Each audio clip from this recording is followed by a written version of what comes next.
Bénis l'Éternel, ô mon âme, et glorifie son nom. Chante plus que jamais, ô mon âme, je glorifierai ton nom. Voici.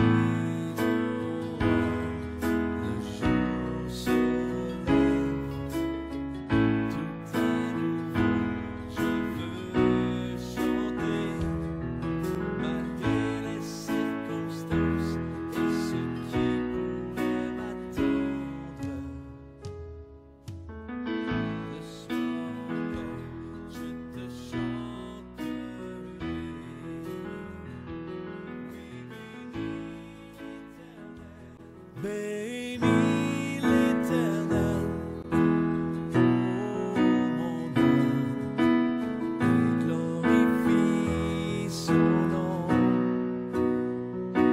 Chante plus que jamais, ô mon âme, je glorifierai ton nom. Voici.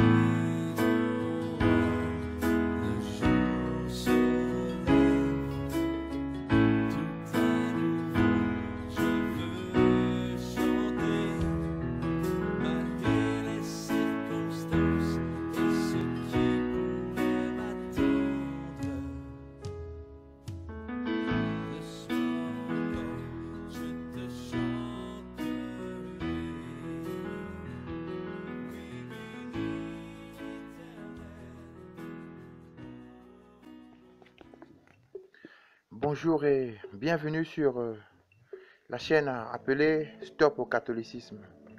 Stop au catholicisme. Je m'appelle Paul Taninduna. Je suis un ancien catholique. J'ai fait 6 ans de catéchisme. J'ai eu pratiquement tous les sacrements, comme je l'ai toujours dit dans mes témoignages. J'étais enfant de chœur à l'église Saint-François d'Assise à Brazzaville. Lorsque le père Jean Morissure était encore vivant, lorsqu'il était curé de la paroisse, j'ai servi dans plusieurs messes en tant qu'enfant de chœur.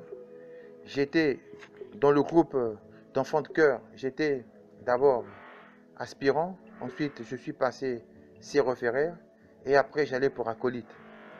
Lorsque j'ai quitté le groupe pour intégrer le groupe de la chorale Daniel Brotier. Donc, j'ai été dans la chorale Daniel Brotier à Saint-François d'Assise à Brazzaville. Je suis né dans une famille catholique très pratiquante.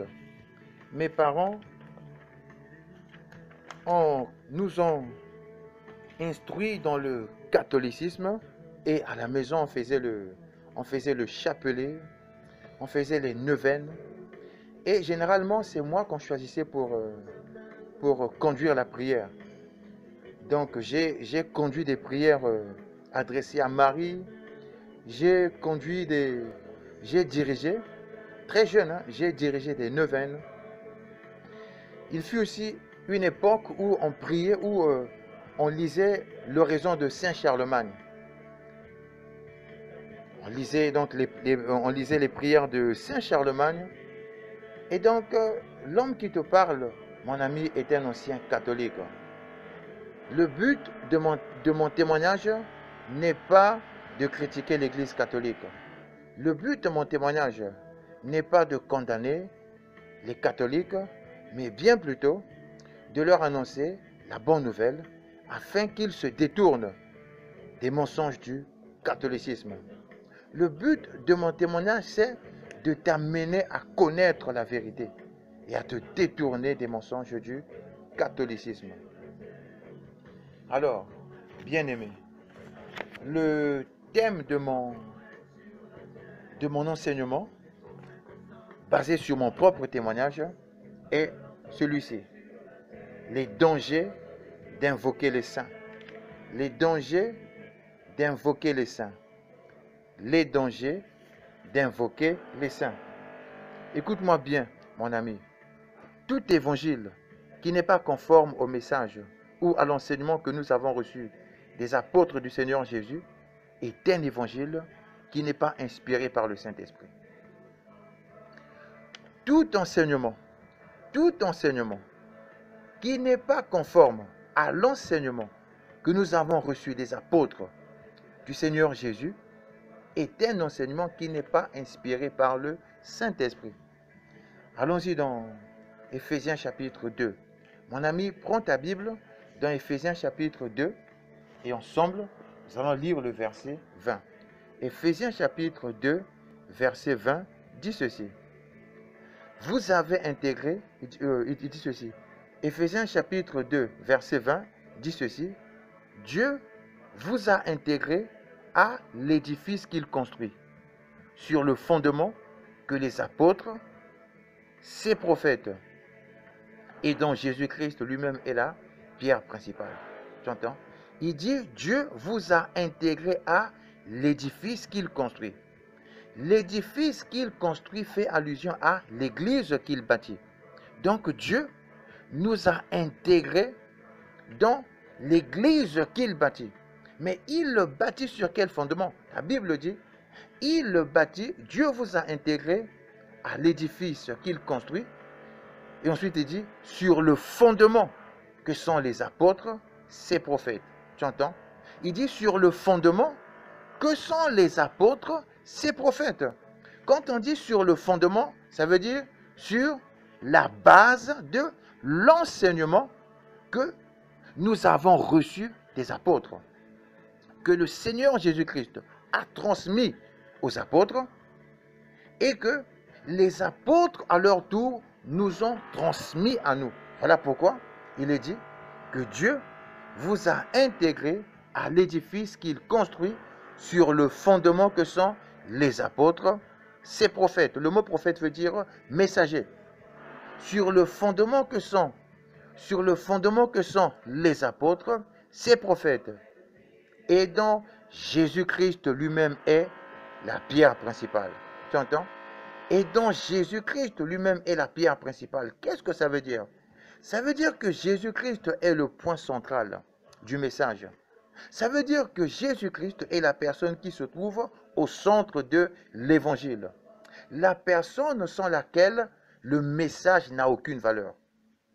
Donc, si Jésus-Christ n'est pas au centre d'un enseignement, si Jésus-Christ n'est pas au centre d'une doctrine, si Jésus-Christ n'est pas au centre d'une église, cette église n'a aucune valeur aux yeux du Seigneur.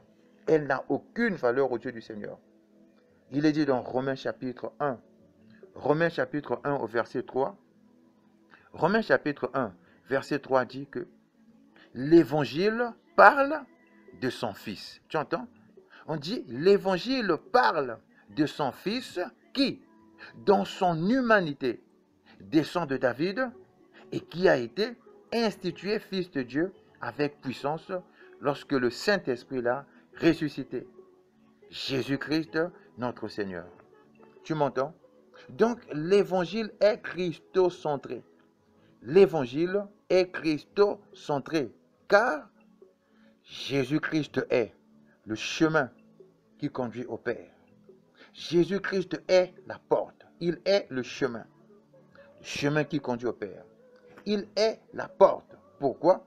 Parce que c'est par lui que nous avons accès dans le royaume de Dieu. Jésus-Christ est l'agneau. Pourquoi? Parce que c'est celui dont le sacrifice a rendu possible la réconciliation avec le Père. Jésus-Christ est l'unique intercesseur au ciel. Jésus-Christ est l'unique médiateur au ciel. Alors, mon ami, fais attention à cet évangile où les gens sont canonisés, où les gens nous sont présentés comme des intercesseurs au ciel. Tu m'entends? Tout évangile qui n'est pas conforme à l'évangile des apôtres doit être rejeté, car c'est eux d'abord que Jésus, car c'est à eux d'abord que Jésus a confié la mission de faire des disciples. Je me souviens que lorsque j'étais dans la chorale Daniel Brottier, il y avait des moments où, après les répétitions, On priait, on adressait une prière à Daniel Brottier. On disait bienheureux Père Daniel Brottier. Et on récitait la prière. À la maison, il fut une époque où on lisait l'oraison de Saint Charlemagne. Et j'ai vu des gens faire des neuvaines, des neuvaines. Des gens prier les saints, prier Saint Antoine de Padoue, prier Sainte Rita. J'ai vu ça, mon ami, j'ai vu ça. J'ai grandi dans cette culture, j'ai baigné dans cette culture. Moi-même, j'allais prier à la grotte de Notre-Dame du Rosaire à Brazzaville. Il y a une grotte à Notre-Dame du Rosaire à Brazzaville. Quand on avait des problèmes, les parents nous disaient, va à la grotte, va prier à la grotte. J'ai eu même le mari d'une tante qui allait aussi prier à la grotte et qui a dit, non mais voilà, quand je suis allé prier, Marie, j'ai eu telle expérience. Donc, mon ami, j'ai vu toutes ces choses. J'ai vu toutes ces choses, moi qui te parle. Donc, lorsque un enseignement n'est pas conforme à ce que les apôtres nous ont transmis en termes de doctrine, mon ami, cet évangile qui n'est pas conforme à l'évangile des apôtres doit être rejeté. Rejeté. La Bible dit dans Matthieu chapitre 28. Matthieu chapitre 28, nous allons lire les versets 16 et le verset 19. Matthieu chapitre 28. On va lire le verset 16 et le verset 19. Il dit, les 11 allèrent en Galilée sur la montagne que Jésus leur avait désignée. On dit les 11. Les 11 disciples. Les 11 disciples allèrent en Galilée sur la montagne que Jésus leur avait désignée. Les 11 disciples allèrent en Galilée sur la montagne que Jésus leur avait désignée. Quand on dit les 11 disciples, de qui parle-t-on? On parle ici des 11 apôtres. Au début, ils étaient 12. Un s'était écarté, un s'est apostasié et suicidé. C'est Judas Iscariote. Donc ici, maintenant, on parle de ceux qui étaient restés. Les 11 disciples allèrent en Galilée sur la montagne que Jésus leur avait désignée. Tu vois, on dit les 11 disciples qui sont les 11 apôtres. Et au verset 19, Jésus dira ceci. Allez donc. À qui Jésus est en train de parler? Aux 11 apôtres. Il dit, allez donc, faites de toutes les nations des disciples. Donc Jésus leur indique une montagne où ils doivent se réunir en Galilée.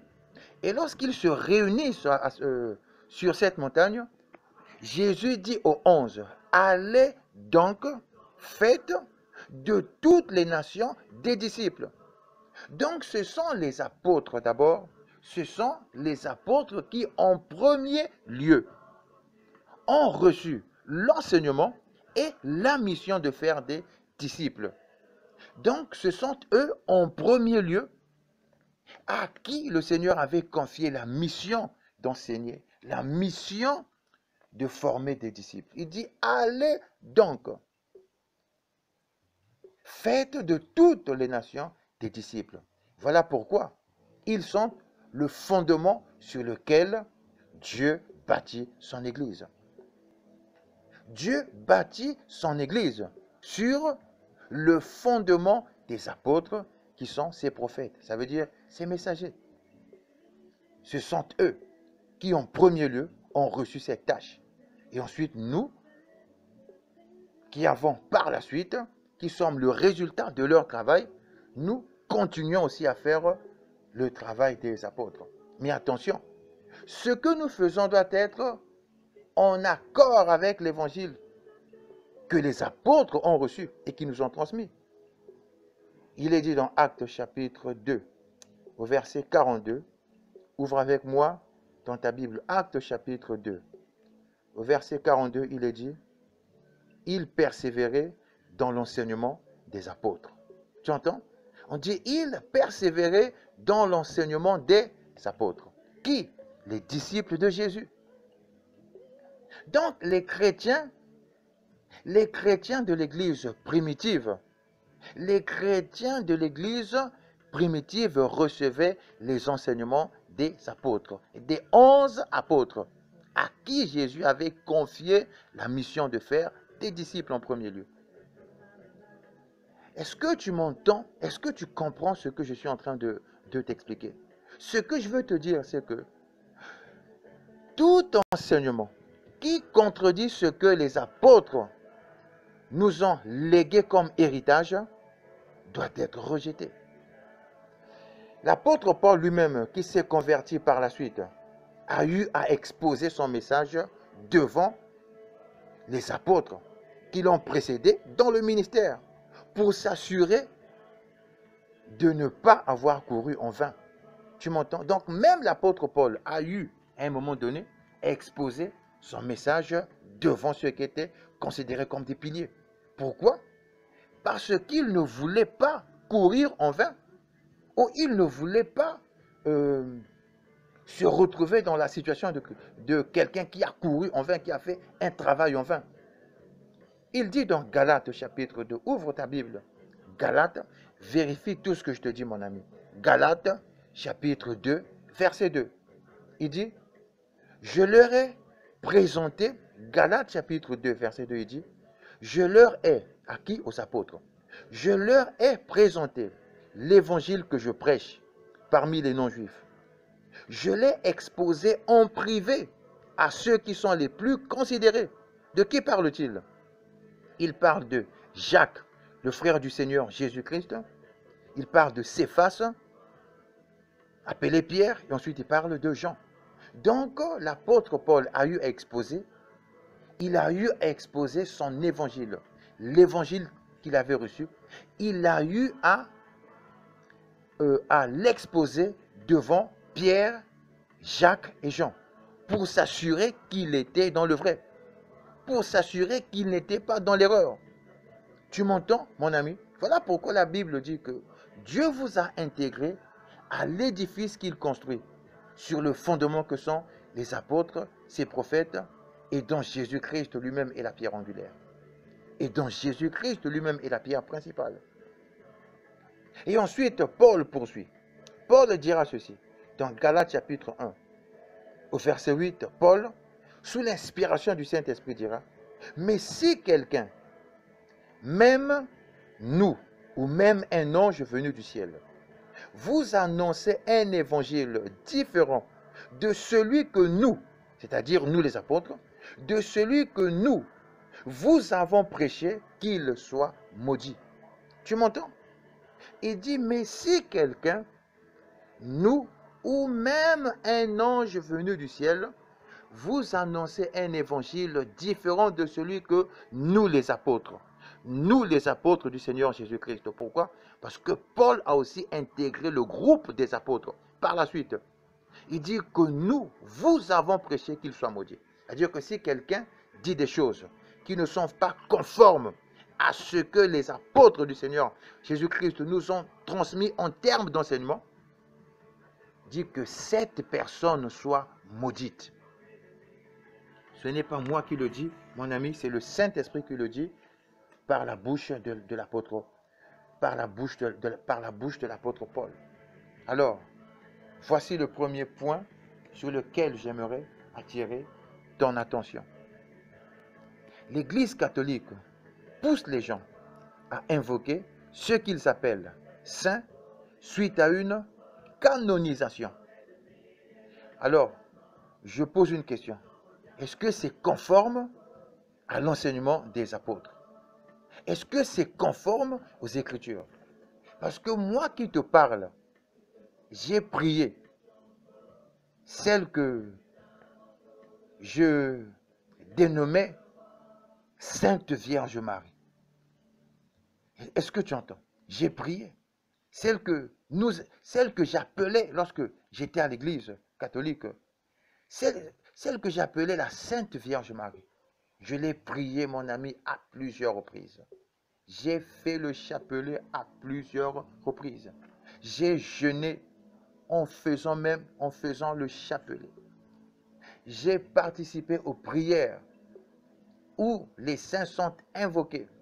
J'ai participé aux prières où la litanie, où on fait la lecture de la litanie des saints, où on dit Saint un-tel, priez pour nous. Saint un-tel, priez pour nous. Par l'intercession de la Vierge Marie et de tous les saints. L'Église répond Amen, l'Église approuve. J'ai participé à ces messes, mon ami, où on dit par l'intercession de tous les saints. On dit par l'intercession de la Vierge Marie et de tous les saints. Mon ami, est-ce que c'est conforme? Est-ce que c'est conforme aux Écritures? Est-ce que la canonisation est-elle biblique? L'Église primitive, écoute-moi bien mon ami, l'Église primitive a perdu Étienne qui fut lapidé à mort. Mais est-ce que les apôtres ont poussé les autres disciples à invoquer Étienne? Étienne avait un bon témoignage. Étienne avait un bon témoignage. Il a opéré des prodiges. Il a opéré des miracles. Lorsqu'il est mort suite à une lapidation, est-ce que les apôtres l'avaient canonisé? Est-ce que les apôtres ont poussé les autres disciples à prier Étienne? L'Église primitive a aussi perdu Jacques, le frère de Jean, qui fut tué par l'épée sous Hérode. Jacques est mort en martyr. C'était aussi un chrétien fervent. C'était un apôtre, le frère de Jean, Jacques le frère de Jean. Mais est-ce que l'Église primitive a poussé les autres disciples à prier Jacques? Est-ce que les apôtres du Seigneur Jésus-Christ ont poussé les gens à prier Jacques ou à prier Étienne? Est-ce que les apôtres du Seigneur Jésus-Christ ont canonisé Jacques ou ont canonisé Étienne? La Bible parle aussi de Antipas, le témoin fidèle qui fut tué à Pergame. Antipas, le témoin fidèle, dans le livre de Apocalypse, Apocalypse chapitre 2. On parle de Antipas. Antipas, le témoin fidèle qui fut tué à Pergame. Est-ce qu'il fut canonisé? Est-ce que suite à son martyre, Antipas fut canonisé? Est-ce que suite à son martyre, Étienne et Jacques furent canonisés? Est-ce que suite à leur martyre, les apôtres ont poussé les chrétiens à prier, à invoquer Antipas, à invoquer Étienne, à invoquer Jacques le frère de Jean? Est-ce que les apôtres ont fait cela? Voilà pourquoi, mon ami, voilà pourquoi, écoute-moi bien, voilà pourquoi le Saint-Esprit dit, par la bouche de l'apôtre Paul, il dit, mais si quelqu'un, même nous, ou même un ange venu du ciel, vous annoncez un évangile différent de celui que nous, les apôtres, vous avons prêché, qu'il soit maudit. Et la Bible dit, Dieu vous a intégré sur l'édifice qu'il construit, sur le fondement que sont les apôtres, ses prophètes, et dont Jésus-Christ lui-même est la pierre angulaire. Tu comprends? C'est-à-dire que Dieu bâtit son Église sur l'enseignement qu'il avait transmis aux apôtres et à qui il avait confié la mission de faire des disciples, les 11 qu'il avait réunis en Galilée sur une montagne.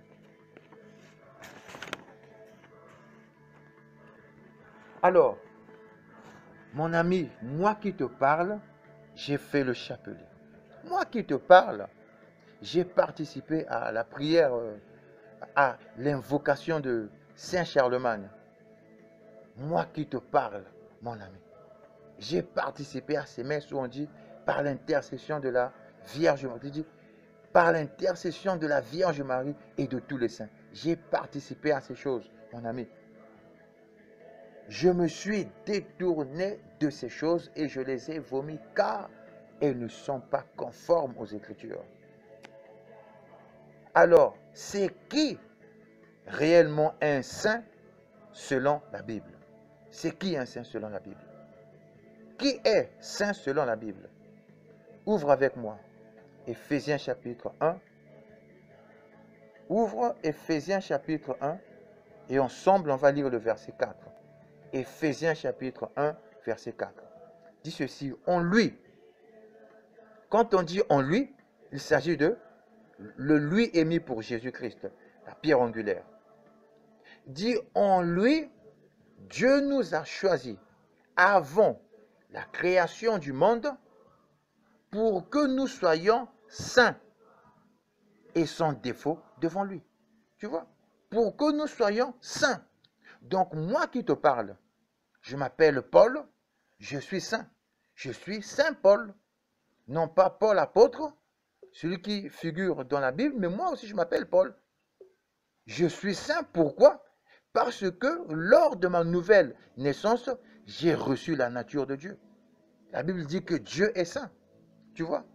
On dit en lui, c'est-à-dire en Jésus-Christ, qui est la pierre angulaire. En lui, Dieu nous a choisis avant la création du monde pour que nous soyons saints, c'est-à-dire que nous soyons conformes à sa nature, pour que nous soyons saints et sans défaut devant lui. Donc Dieu nous a choisis en Jésus-Christ, la pierre angulaire. Jésus-Christ, le chemin. Jésus-Christ, la porte. Jésus-Christ, l'agneau de Dieu qui ôte le péché du monde. Jésus-Christ, la vérité. Tu m'entends? En lui, Dieu nous a choisis avant la création du monde pour que nous soyons saints et sans défaut devant lui. Et dans 1 Pierre chapitre 1 au verset 15, 1 Pierre chapitre 1 au verset 15, il est dit, au contraire, puisque celui qui vous a appelé est saint, vous aussi soyez saints dans toute votre conduite. Au contraire, puisque celui qui vous a appelé est saint, vous aussi soyez saints dans toute votre conduite. Ça veut dire quoi? La sainteté, c'est la nature de Dieu. Lorsque nous venons à Dieu par Jésus-Christ, lorsque nous nous réconcilions avec Dieu par Jésus-Christ, alors qu'est-ce qui se passe? Le Saint-Esprit vient résider en nous et il nous communique la nature divine. Cette nature qu'on appelle sainteté. Voilà pourquoi la Bible dit, soyez saints, car celui qui vous a appelé est saint. Donc, on n'est pas saint suite à une canonisation.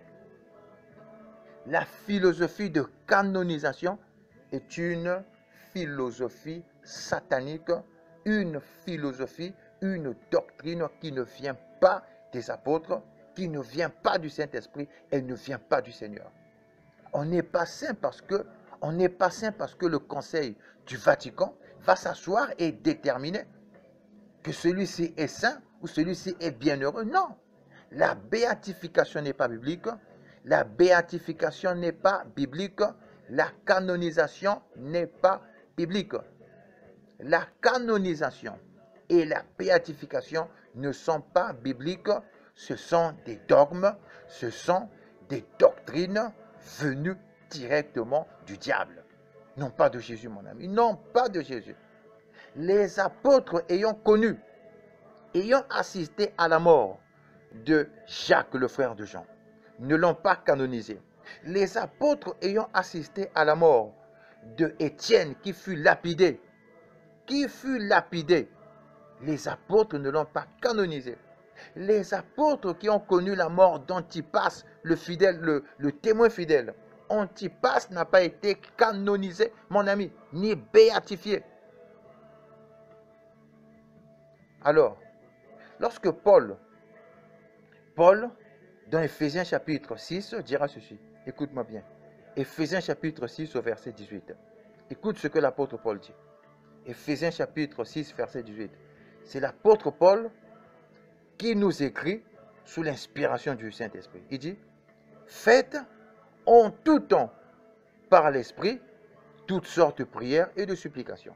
Ensuite, il dit, veillez à cela avec une entière persévérance en priant pour tous les saints. Tu entends? En priant pour tous les saints. En priant pour tous les saints. Donc, nous avons, nous, le devoir de prier pour tous les saints. C'est qui, tous les saints? Ce sont tous les chrétiens qui sont nés de nouveau. Donc, l'apôtre Paul, sous l'inspiration du Saint-Esprit, te dit, à toi qui es chrétien, né de nouveau, de prier pour les autres chrétiens nés de nouveau. Pourquoi? Parce qu'ils sont saints comme toi, tu es saint. Alors, mon ami catholique, je t'invite à te détourner de ces mensonges. Je t'invite, par les compassions de Dieu, à prendre ta Bible, à faire comme les chrétiens de Béret, à examiner tout ce qu'on t'enseigne. D'ailleurs, tout ce que je suis en train, tout ce que je suis en train de te dire, moi, Paul Tanindouna, examine cela avec les Écritures, à la lumière de la parole de Dieu. Prends ta Bible et examine tout ce que je suis en train de te dire. Dans Philippiens chapitre 1 au verset 1, l'apôtre Paul va écrire à l'assemblée qui se trouve à Philippe. Il dira ceci. Philippiens chapitre 1, verset 1, il dit, « De la part de Paul et Timothée, serviteurs de Jésus-Christ, à tous les saints en Jésus-Christ qui sont à Philippe. » Tu entends? Il dit à tous les saints en Jésus-Christ qui sont à Philippe. Il n'était pas en train de s'adresser aux morts. Non, mon ami. Il n'était pas en train de s'adresser aux gens qui avaient été canonisés ou béatifiés. Non, c'est faux. Il s'adressait aux chrétiens nés de nouveau. Il s'adressait aux disciples de Jésus, à tous ceux qui avaient connu la nouvelle naissance et qui habitaient à Philippe. Voilà pourquoi il dit, de la part de Paul et Timothée, serviteurs de Jésus-Christ, à tous les saints en Jésus-Christ qui sont à Philippe. Hein, mon ami, tu m'entends? Moi aussi, j'ai fait comme toi le chapelet. J'ai prié, celle que nous appelions, lorsque j'étais catholique, celle que j'appelais la Sainte Vierge Marie. Pour moi, à cette époque-là, elle avait la valeur d'un être supérieur qui intervient dans mes problèmes, la valeur d'un être supérieur capable d'intervenir de manière surnaturelle dans mes problèmes. Tu vois jusqu'à quel point je vénérais Marie. Et j'ai vu des gens vénérer des saints. Dire que Saint un tel, c'est le saint qui m'aide à retrouver les objets perdus. Sainte Rita de Cassia, c'est la sainte qui restaure les foyers démunis. Sainte un tel, c'est la sainte qui fait ceci. Sainte Bernadette Soubirou, c'est la sainte qui fait ceci. J'ai vu des gens faire ces choses. Pourquoi? Parce que moi-même, j'étais dans cette culture. J'ai grandi dans cette culture, mon ami. J'ai baigné pendant longtemps dans cette culture. Je suis sorti de cette culture par la grâce de Dieu. Voilà pourquoi je t'invite à faire comme moi. Examine ce qui t'est dit et sors de cette culture. Alors, que se passe-t-il quand l'Église catholique te pousse à invoquer les personnes qu'elle a canonisées, qu'elle appelle saintes? Que se passe-t-il? J'aimerais que tu découvres avec moi ce qui se passe. Que se passe-t-il quand l'Église catholique te pousse à invoquer les personnes qu'elle a canonisées? Voici ce qui se passe. Le premier point dans ce qui se passe, c'est que on te met en contact avec les défunts. Et c'est un péché grave devant Dieu. Je répète, c'est un péché grave. Pourquoi est-ce que j'utilise le mot grave? Parce qu'il y a des péchés qui sont plus graves et d'autres qui sont moins graves. Les péchés graves, les péchés qui sont graves, Dieu les appelle abominations. Ce qui est horrible aux yeux de l'Éternel. Donc, quand on te pousse à invoquer un saint, tu dois savoir qu'on est en train de te mettre en contact avec un défunt. On te met en contact avec les défunts et c'est un péché grave devant Dieu. Dans Deutéronome chapitre 18, Deutéronome chapitre 18, du verset 10 jusqu'au verset 12, le Seigneur va donc nous révéler la gravité de ce genre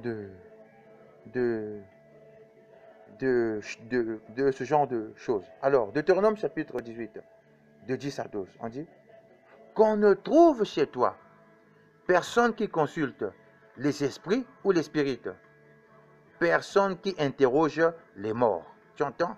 Personne qui interroge les morts. Donc le contact avec les morts est interdit par Dieu. On ne peut pas appeler un mort. On ne peut pas invoquer un mort. Personne qui interroge les morts. En effet, celui qui fait cela fait horreur à l'Éternel. En effet, celui qui fait cela fait horreur à l'Éternel. Donc, toi qui invoques Marie, toi qui invoques Antoine de Padoue, toi qui invoques François d'Assise, dans ton ignorance, tu fais horreur à l'Éternel. Tu m'entends? Dans ton ignorance, malheureusement, tu fais horreur à l'Éternel. Tu fais horreur à l'Éternel dans ton ignorance. La Bible dit que mon peuple périt, faute de connaissance. Donc, l'ignorance fait que lorsque tu pratiques de telles choses, tu fais horreur à l'Éternel. Dieu n'est pas dans cette pratique, mon ami. Yahvé, Dieu n'est pas dans cette pratique. Jésus-Christ n'est pas dans cette pratique. Le Saint-Esprit n'est pas dans cette pratique, mon ami. Tu es dans le satanisme pur et simple. Ça s'appelle la nécromancie, le contact avec les morts. C'est la nécromancie revêtue de piété. C'est-à-dire qu'on t'a présenté la nécromancie dans un joli emballage. On l'a bien emballé et on t'a entraîné dans cette affaire. Lévitique chapitre 20. Allons-y dans Lévitique chapitre 20 et on va lire le verset 27. Lévitique chapitre 20, verset 27 dit ceci. Si un homme ou une femme a en lui l'esprit des morts ou un esprit de divination, il sera puni de mort. Tu vois? Il dit si un homme ou une femme a en lui l'esprit des morts, qu'il soit puni, dit qu'il soit puni de mort. Tu vois? Donc le contact avec les défunts est interdit. La communion avec les défunts est interdite. On dit si quelqu'un a en lui l'esprit des morts. Si un homme ou une femme a en lui l'esprit des morts, qu'il soit puni de mort. Donc, dans l'Ancien Testament, Dieu avait dit tuer de telles personnes. Pourquoi? Parce que c'est une abomination devant l'Éternel. Donc, nous comprenons par ces passages que la communion avec les morts est interdite.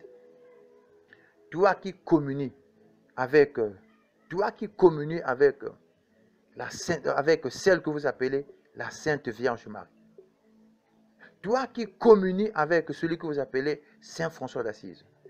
Toi qui communies avec celle que vous appelez Sainte Rita de Cassia. Mon ami, tu fais horreur à l'Éternel dans ce genre de pratique. Tu fais horreur à l'Éternel. Marie, la mère de Jésus, n'a rien à voir dans cette pratique. Elle n'a absolument rien à voir. La femme qui a permis au Verbe de devenir chair, cette femme appelée Marie, cette Vierge que l'Éternel avait choisie par sa grâce, pour qu'elle donne naissance à son Fils Jésus-Christ, mon ami, cette femme n'a rien à voir avec tout ce que vous faites. Elle n'a rien à voir avec tout ce que vous faites, mon ami. Elle n'a rien à voir avec tout ce que vous faites. Rien à voir. Elle n'est pas impliquée dans tout ce que vous faites.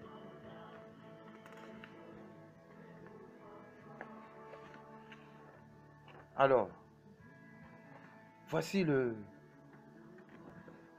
deuxième point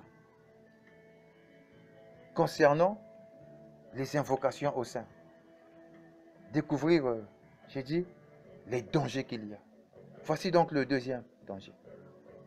Quand tu choisis d'être, quand tu choisis d'être dévoué à un saint, dans ton ignorance, tu entres dans une alliance avec la mort et le séjour des morts. Quand tu choisis d'être dévoué à un saint, dans ton ignorance, tu entres dans une alliance avec la mort et le séjour des morts. Il y a des gens qui disent être dévoué à la Sainte Vierge Marie.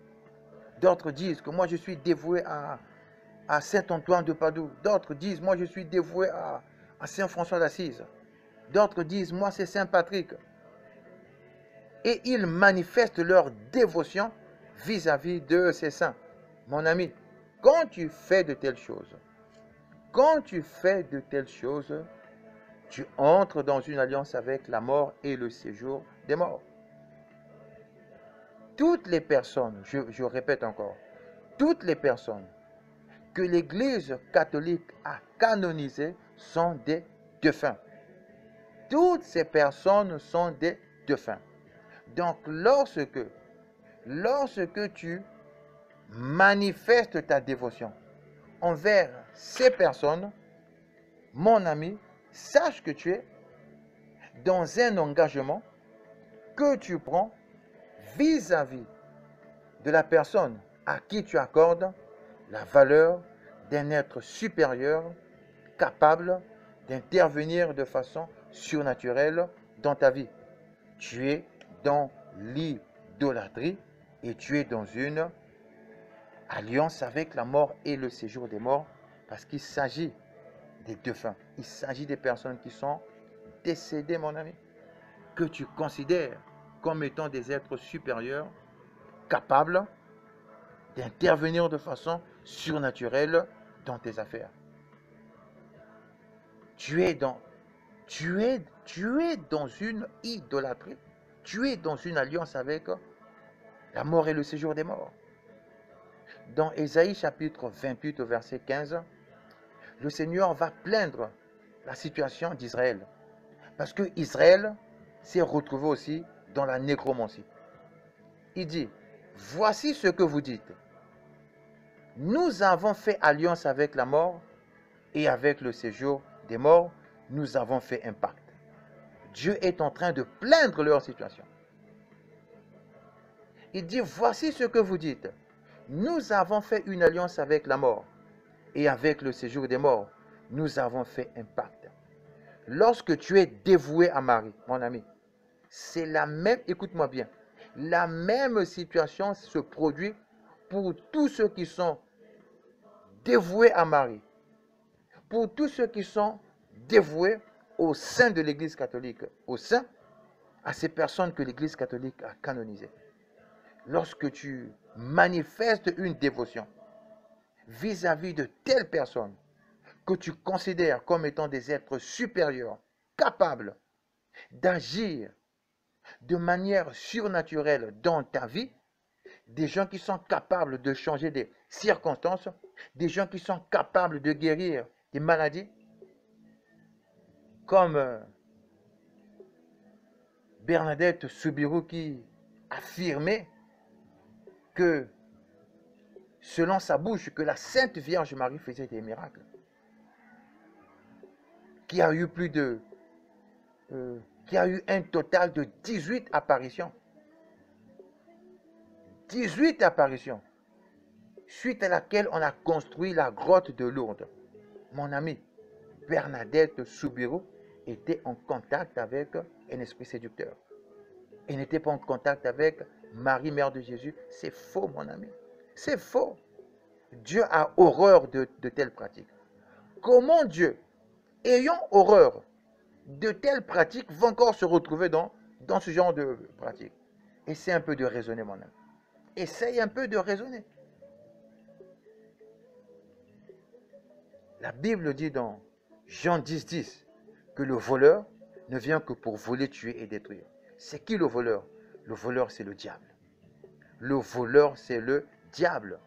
Donc, lorsque tu pries Marie, tu pries les saints, tu pries Saint François d'Assise, tu pries Saint Antoine de Padoue, tu pries Sainte Rita de Cassia, mon ami, tu entres en contact avec le séjour des morts, tu entres en contact avec la mort, et lorsque la mort et le séjour des morts entreront dans ta vie, ça sera pour détruire ta vie.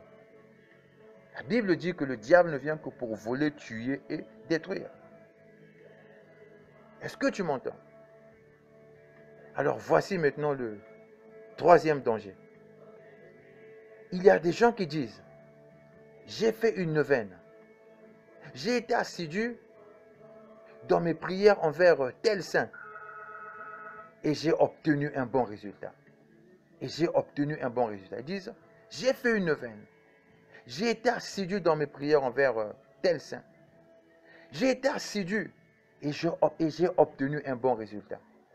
Mon ami, écoute-moi bien. Satan est un séducteur. C'est un séducteur et il essaye d'imiter ce que le Seigneur fait pour induire les gens en erreur. Donc, il essaie de reproduire ce que Jésus fait. Jésus guérit des maladies. Satan aussi, de son côté aussi, il essaie d'imiter. Il fait des guérisons. Jésus résout des problèmes. Satan aussi, pour séduire les gens, il donne l'impression de donner des solutions. Jésus dans le travail, Satan aussi dans le travail. Est-ce que tu m'entends? Jésus guérit, Satan aussi fait ses guérisons. Donc, il imite. Mais attention, il imite dans le but de séduire et derrière tout ce qu'il fait se cache une destruction. Derrière une guérison opérée par Satan, il y a une destruction qui se cache. Derrière un travail que Satan donne, il y a un piège, il y a une destruction qui se cache. Pourquoi? Parce que lui, il opère dans la destruction. La Bible dit, dans 2 Corinthiens chapitre 11, verset 14, 2 Corinthiens chapitre 11, verset 14, il est dit, et ce n'est pas étonnant, puisque Satan lui-même se déguise en ange de lumière. Tu entends? Et ce n'est pas étonnant, puisque Satan lui-même se déguise en ange de lumière. Ça veut dire qu'il copie le Seigneur pour séduire les gens. Tu entends? La Bible dit, il se déguise. Il se déguise. Donc ça veut dire quoi? Il copie pour séduire. Donc il conçoit une contrefaçon pour induire en erreur. Il conçoit une contrefaçon pour induire en erreur. Est-ce que tu comprends tout ce que je suis en train de t'expliquer? D'où la soi-disant Sainte Bernadette Soubirous, qui a vu 18 fois Marie lui apparaître pour lui donner des messages, a eu à réaliser. Donc, elle a eu en réalité une rencontre avec un esprit séducteur. Et l'ordre de construire la grotte qui se trouve à Lourdes ne venait pas de Dieu, mais ça venait de Satan le séducteur. Est-ce que tu m'entends? Ça venait de Satan le séducteur. Mon ami, j'ai été catholique comme toi. J'ai été très catholique, mon ami. L'homme qui te parle est un ancien catholique. Je t'invite, mon ami, à examiner tout ce que je te dis, à la lumière des Écritures. Examine tout ce qu'on te dit à la lumière des Écritures. Allons-y dans Actes chapitre 17, verset 11. La Bible dit que les chrétiens, dans Actes chapitre 17, au verset 11, la Bible dit que les chrétiens de Bérée examinaient chaque jour les Écritures pour voir si ce qu'on leur disait était exact. Tu m'entends? Ils examinaient les Écritures chaque jour pour voir si ce qu'on leur disait était exact. Prenons un exemple. Pie IX a déclaré Marie en 1854, il a déclaré Marie Immaculée Conception. C'est Pie IX qui, en 1854, a déclaré Marie Immaculée Conception. Ça veut dire qu'elle est née préservée du péché originel. Mon ami, mais ça c'est une déclaration grave. Donc, un certain individu se lève pour dire que Marie n'est préservée du péché originel et tu avales ce gros mensonge, mon ami. Tu n'as pas le temps de vérifier dans les Écritures. Tu avales ce gros mensonge. Moi, j'ai avalé ce gros mensonge quand j'étais catholique. Mais maintenant, je l'ai vomi, mon ami. Je l'ai vomi. On dit que Marie est née préservée du péché originel. Allons-y dans le psaume chapitre 51, verset 7. Que dit le psaume? On va faire comme les chrétiens de Béret. Bon, on nous dit que Marie est immaculée conception. C'est-à-dire qu'elle est née préservée du péché originel. Bon, faisons un peu comme les chrétiens de Béret. Je prends ma Bible, j'ouvre dans le psaume 51, je lis le verset 7, il dit ceci. Oui, depuis ma naissance, je suis coupable. Quand ma mère m'a conçu, j'étais déjà marqué par le péché. Tu vois, ce que le Saint-Esprit nous révèle par la bouche du psalmiste David, ce que David dit ici est valable pour tous les hommes, pour tous ceux qui viennent d'Adam et Ève. Oui, depuis ma naissance, je suis coupable. Il décrit la situation de tout être humain. Depuis ma naissance, je suis coupable. Quand ma mère m'a conçu, j'étais déjà marqué par le péché. J'étais déjà marqué par le péché. J'étais déjà marqué par le péché. Alors, comment est-il possible que Marie soit immaculée conception? Romains chapitre 3, verset 23, il est dit, tous ont péché et sont privés de la gloire de Dieu. Tu m'entends? On dit tous ont péché et sont privés de la gloire de Dieu. Alors, comment Marie peut-elle immaculée conception, née préservée du péché originel? On dit tous ont péché. Donc, par Adam, lorsque Adam a péché dans le jardin, en suivant le conseil de sa femme Ève, lorsque Adam a péché, toute l'humanité a péché. Marie a péché. Toi et moi avons péché. Il y a eu solidarité dans le péché d'Adam. Alors, comment se fait-il maintenant que Marie soit immaculée conception par la déclaration de Pie IX en 1854? Fait comme les chrétiens de Béret vérifient dans la parole de Dieu, est-ce que cette déclaration est biblique? Dans Romains chapitre 5, verset 18, il est dit, ainsi donc, de même que par une seule faute, la condamnation a atteint tous les hommes. Tu entends? Ainsi donc, de même que par une seule faute, la condamnation a atteint tous les hommes. La condamnation a atteint tous les hommes. Elle a atteint Marie, elle m'a atteint, elle t'a atteint par la faute d'un seul homme appelé Adam. Mon ami, je t'invite à vomir tous les mensonges que l'Église catholique t'a fait avaler. Vomis tous ces mensonges, mon ami. Détourne-toi du catholicisme, car le catholicisme n'est en réalité que du satanisme revêtu de piété. Le catholicisme n'est autre chose que du satanisme revêtu de piété. Fais comme moi. Fais comme moi, abandonne cette doctrine. Fais comme moi, sors de l'Église catholique, mon ami. Sors de l'Église catholique. C'est une Église qui va t'emmener en enfer. La Bible dit que les idolâtres n'hériteront pas le royaume de Dieu. Les idolâtres seront jetés dans le lac de feu, mon ami, dans les temps de feu et de soufre. Et Dieu ne veut pas que tu ailles dans le lac de feu. Il veut que tu entres dans son royaume. Il veut que tu fasses l'expérience de la nouvelle naissance. Il veut que tu marches selon sa parole. Nous allons prier. Père éternel, je te prie, Seigneur, dans le nom de ton Fils Jésus-Christ, d'illuminer les yeux de tout catholique qui va écouter cette parole, Seigneur. Tout catholique qui va écouter ce témoignage au Père éternel. afin que ce catholique parvienne à la connaissance de la vérité, de sorte que son âme soit sauvée. Je te le demande, Père, au nom de Jésus-Christ, notre Seigneur et Sauveur. Amen. Que Dieu te bénisse, mon ami.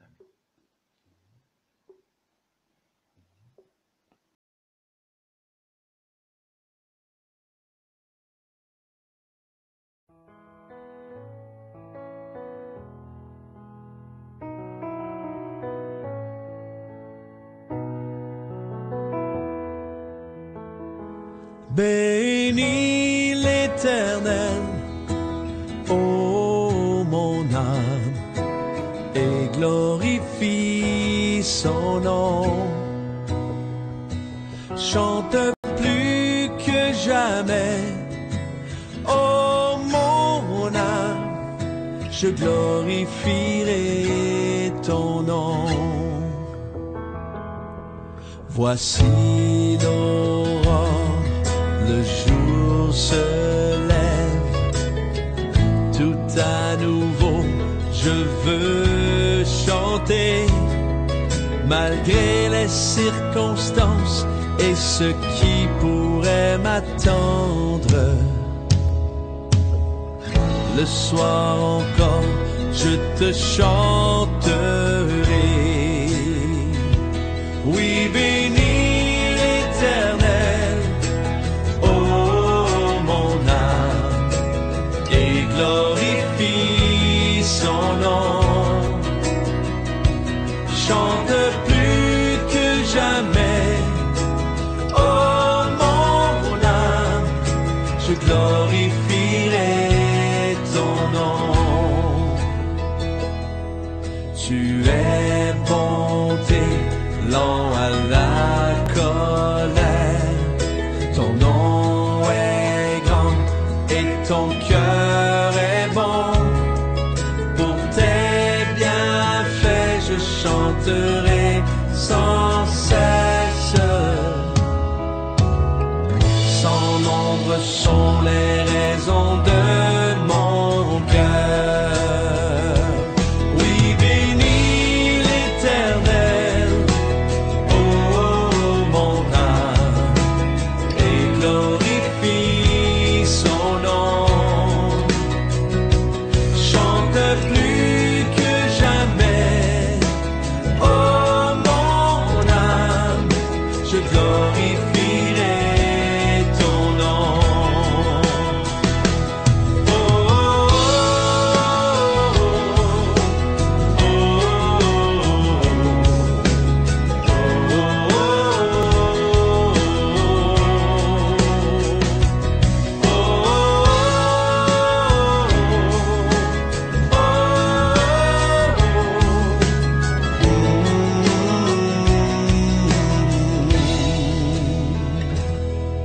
en ce jour où faibliront mes forces, cette heure approche où viendra la fin.